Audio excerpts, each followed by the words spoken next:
The voice of the rain by Walt Whitman. The voice of the rain, वर्षा की आवाज़।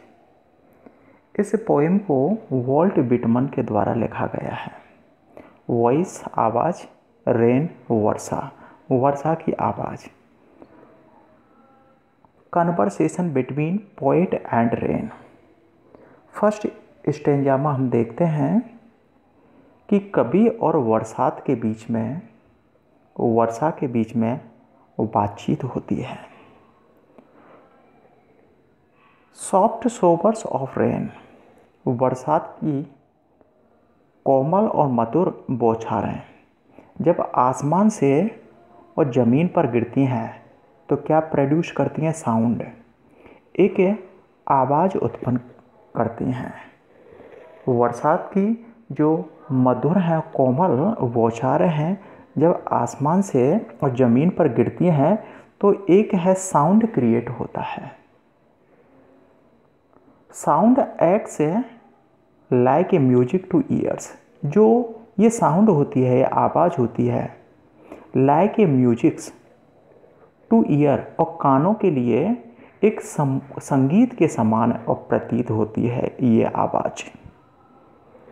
Poet जो कवि है, फैसिनेटेड बाई इट। फैसिनेटेड का मतलब है आकर्षित होना, और कवि है इस साउंड से आकर्षित होता है। पोइट आस्क, और कवि है बरसात से पूछा, हु आर यू, कि आप कौन हो। रेन आंसर बैक, और वर्षा है वो प्रति उत्तर देती है, और जिसे सुनकर पोइट इज सरप्राइज, और कवि आश्चर्यचकित हो जाता है। फर्स्ट स्टेंजा में जैसा कि बताया गया है कि कवि और बरसात के बीच में वार्तालाप होता है। बरसात की मधुर और कोमल जो बौछार हैं आसमान से जब ज़मीन पर गिरती हैं तो एक साउंड क्रिएट करती हैं, उत्पन्न करती हैं। Sound acts like a music two year, और वो ध्वनि है वो संगीत के समान और प्रतीत होती है कानों को सुनने में। कवि है इस साउंड से आकर्षित होता है और वर्षा से पूछा है, वो आर यू, कि आप कौन हो। रेन आंसर बैक, और वर्षा है प्रति उत्तर देती है, और जिसको सुनकर कवि कैसा है, आश्चर्यचकित है। रेन सेज, बरसात कहती है, I am the poem of earth. आपको ध्यान रखना है कि वर्षा कौन है? पृथ्वी की कविता है। देखो, इटर्नल, वह शाश्वत है, अनटच है, और जिसको टच नहीं किया जा सकता। देखो, बरसात अपने बारे में बतलाती है कि वो इटर्नल है, स्थायी है, और अनटच है, उसको महसूस किया जा सकता है, उसको टच नहीं किया जा सकता। वो कहती है कि उसका उदय कैसे होता है, I rise out of land and seas, कि वह जमीन, धरती और समुद्रों से ऊपर उठती है, और भाप के माध्यम से गोज अपवर्ड टू स्काई, और ऊपर है आसमान में जाती है। शेप बिकम्स डिम, जिसका आकार है कैसा हो जाता है? डिम का मतलब बिल्कुल ही धुंधला हो जाता है। अर्थात है कि वह ज़मीन से आसमान में जब जाती है भाप के रूप में, तो उसका रूप है वो बदल जाता है। यहाँ पर आप देख रहे हो कि ये वाटर है, और सूर्य की जब रोशनी पड़ती है, धूप पड़ती है, तो जो जल है भाप के माध्यम से और कहा जाता है आसमान में जाता है, और बादल बनते हैं, और फिर जो बरसात है वो बूंदों के रूप में और पृथ्वी पर आती है। ये जो कि साइकिल ऑफ अर्थ, पृथ्वी का जो चक्र है, ये आपको बना दिया गया है।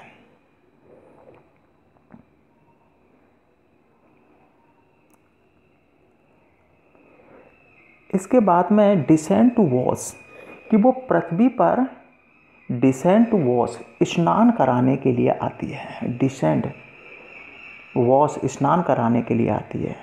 कम्स डाउन टू अर्थ, वह पृथ्वी पर आती है। वॉशेज स्नान कराने के लिए किसको आती है? ड्राईनेस, जो पृथ्वी पर सूखापन है उस सूखापन को दूर करने के लिए। टाइनी पार्टिकल्स, छोटे छोटे जो अणु हैं उनको स्नान कराने के लिए आती है। डस्ट लेयर ऑफ अर्थ, और पृथ्वी की जो धूल भरी परत है उसको और कैसा है स्नान कराने के लिए आती है। जो सूखापन है उसको दूर करने के लिए छोटे छोटे अणु है, पृथ्वी की जो परत है, इन सभी को स्नान कराने के लिए आती है। और सीड्स ग्रो, कि उसी के कारण ही है जो पृथ्वी पर जो बीज है वो अंकुरित होता है। यदि बरसात नहीं आती है तो बीज है अंकुरित नहीं होगा। और वर्षा कहती है ब्लूम ऑफ द अर्थ है, of the rain, Bloom of the rain, ये बरसात है सौंदर्य प्रदान करती है। किसको प्रदान करती है? पृथ्वी को। Poet compares rain to a song, कवि है बरसात की तुलना एक संगीत से करता है, क्योंकि गिव्स लाइफ टू अर्थ है, क्योंकि बरसात है जीवन को, जो पृथ्वी है उसको जीवन प्रदान करती है। ब्यूटिफाइज द अर्थ है, पृथ्वी को सौंदर्य प्रदान करती है। कंप्लीट्स द साइकिल, चक्र है उसको कंप्लीट करती है, जो मैंने अभी आपको बताया था। रिटर्न विथ लव है, और प्रेम के साथ है वो लौटती है। कि कोई भी व्यक्ति है वो बरसात कहती है कि वह पृथ्वी अपने बौछारों के रूप में, बूंदों के रूप में पृथ्वी पर आती है और सभी को प्रेम और स्नेह लौटाने के पश्चात है वो चली जाती है, प्रदान करने के पश्चात है वो चली जाती है। तो यहाँ पर हम देखते हैं वर्षा का जो सौंदर्य है, बरसात है पृथ्वी को सौंदर्य प्रदान करती है। कभी है बरसात की तुलना एक संगीत से करता है। पृथ्वी को बरसात है जीवन प्रदान करती है। ब्यूटीफाइज द अर्थ है, और पृथ्वी के सौंदर्य को बढ़ा देती है, जो चक्र है उसको पूरा करती है और सभी को स्नेह के साथ है और वह लौटती है।